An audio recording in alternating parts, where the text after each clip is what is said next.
Police constable passed away 5 months after crash in St. Elizabeth. Hi again and welcome. This is Links 007 TV News Report, and we'll be right back with the full and exclusive details to come. Welcome to Links 007 TV News Report, providing you with the best in local and international news updates.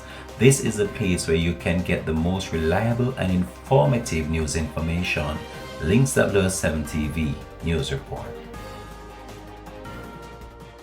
Welcome back and thanks for joining us. This is Links 007 TV News Report.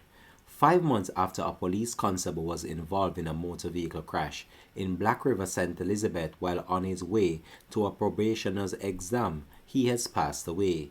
He has been identified as O'Shane Higgins, who was assigned to the St. Elizabeth Police Division. He passed away on Tuesday. Higgins was one of 2 cops involved in a single vehicle crash on July 14 on the Central Road in Black River.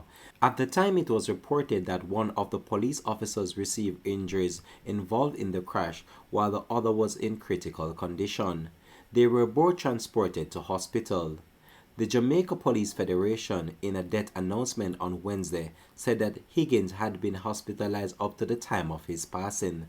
The other police officer was treated and released. Pointing out that it's another sad day for the Jamaica Constabulary Force, the Police Federation said that it mourns with the staff and family and friends of Mr. Higgins. Links 007 TV will continue to track this story and provide you with more information to come on this. Thanks for watching.